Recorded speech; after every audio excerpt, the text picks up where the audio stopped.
Hey guys, welcome back to the channel. It's gonna be a short one. I'm working on the hatch right now. Got most of it done. I'm gonna take a quick break. We are gonna show you how to disassemble an LT6 intake. I've been getting a lot of questions on the nuances to taking these apart, put them back together. So I figured I'd answer those. I'm also gonna post the service bulletin here so you can see how to do that. They are more complicated intake compared to other LS and LT intakes. But that being said, they're relatively simple, and I think in this video you'll see that taking them apart is like super easy. So we're gonna go over that. We're gonna go over the official way, maybe some few things that I've learned along the way, taking many of these apart. So let's get started. Okay, so first things first, the tools you're gonna need. I've got them right here. Very basic, 10 millimeter. You're gonna need a deep and a short well. You'll need a T20 or a T205. 20 will work, but I think 25 is more ideal. That's mainly for the math sensors. An extension, a pry tool to pop off this connector, which is already off on this one. And that's about it. Very simple and straightforward, so let's get started. All right, so first things first, we are going to take off our builder plaque. And that's gonna be the first thing that we're gonna do here. That's just two little 8 millimeters. It allows you to separate it. And then I usually like to take all the bolts and put them in a little box. So get the builder's plaque off. And then next step's gonna be, we're gonna take off our map sensors. I do this by hand, but I've done it a bunch, so I'm gonna use this. But all right. And just for the sake of the video, we're gonna go a little faster. All right, so then these have a little O-ring on the inside. And you just pull the little O-ring out, and then just save your pieces with it, and then that pops those off. You don't necessarily have to do that, but if you're disassembling, this is a full way to do that. Next part's going to be your throttle bodies. Throttle body's easy. These are 10 millimeters, and you can use a deep well or non-deep well, doesn't really matter. And then you're going to have basically your connectors, which will already be off or should be. And we're going to hook these up and just take these off real quick. And there's a gasket behind there. Okay.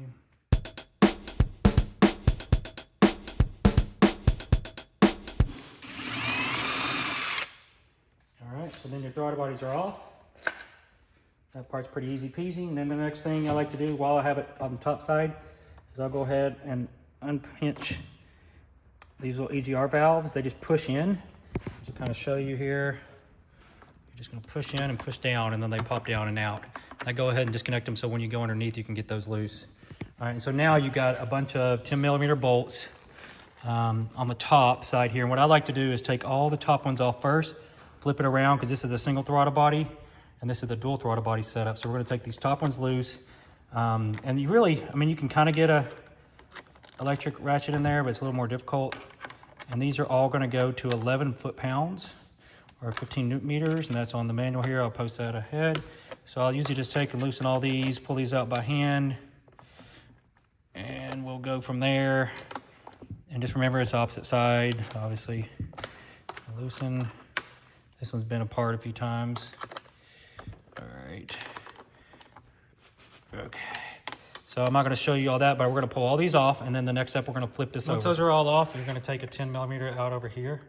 You can either use a deep ratchet to get on it, or you can use one of these little maneuverable box ends. This thing has been super helpful, so I kind of prefer this, but once you get it to a certain point, you just unthread it. And so then once we do that, we're gonna flip it over, and I'll show you a couple little tricks on the back side. Okay, so now we've got those loose. You got this disconnected, all your bolts up top. You're gonna pop this piece. It's got a pry piece. Use your pry tool. Pop that. This is just your main harness connector. It's for your valves. And we're gonna flip her over. And I usually like to turn it towards me. And then normally you'll have gaskets sitting here. So, okay, so after you flipped it over, you take all your gaskets off, set those to the sides, your intake gaskets, and then you've got basically your EGR valves, which are here. These have to come off with the harness before you get started because you can't get to the bottom bolts. So that's why this is next on my steps. You're gonna take your finger in here, there's a lock pin, pop that back, and then you just push in and pull out. And that's gonna disconnect you right here. And I usually work my way backwards after I do that. And then once you do this, you take your harness connector and you'll just pop each one of those out.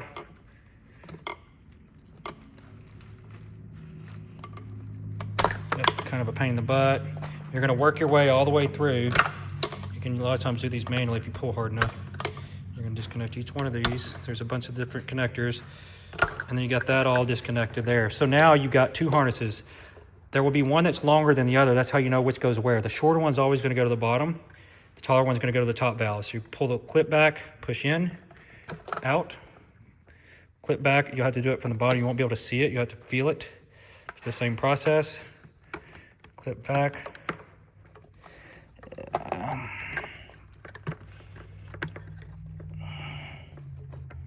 I have to do this off camera so I can use both hands here. But anyways, we're gonna pop that off and then the harness will be ready. Okay, so now we got that.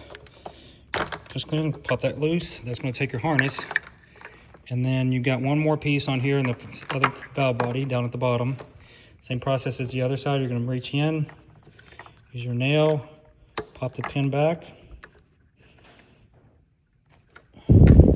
Once you got it popped back, you can sit there and you can push.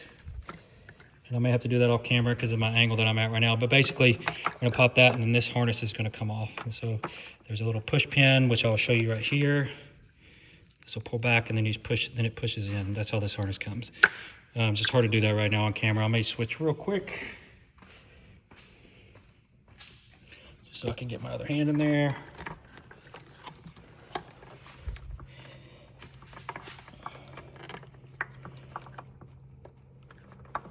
Okay, there we go. Okay, so then you got your harness. It looks like this. And you're gonna set that to the side. Now what you got is you got these are little tabs that they use to keep these EGR canisters on here. What I do is I snip them at the bottom. These have already been snipped. Just because they're so long, they stick down way far. They don't really need to. And it makes it for taking on and off later a little easier. If you snip the bottoms of them, that's how I do it. That GM doesn't obviously recommend that, but you're gonna pry this, and all this does is just keep it from sliding out. And it really would take a act of Congress anyway for it to slide out. So I just always worry about removing these, about this tabs. And so I like to do that. And so then I'll pop, and we're gonna get the second one.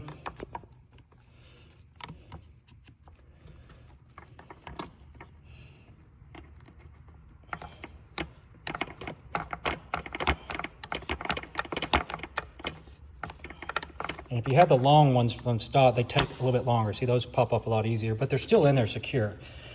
So then at this point, you've got a bolt that sits in here, and this just mounts this. You're gonna take this as another 10 millimeter. You're gonna pull this one loose. I've already taken that loose. These are already disconnected.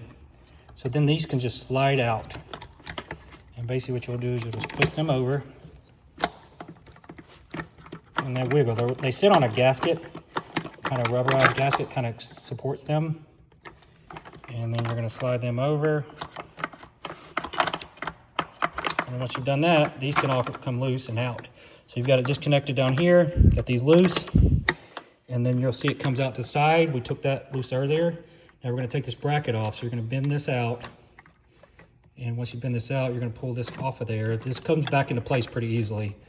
And then that way it allows you to slide through. I'll have to do this off camera because I need both of these. Okay, so the trick here is, see, this slides in. You're gonna kind of twist, you're gonna pop this up. There's a tab in here. It's like the release tab. And I'm gonna show you right here. You pull this, there's a small one that locks it.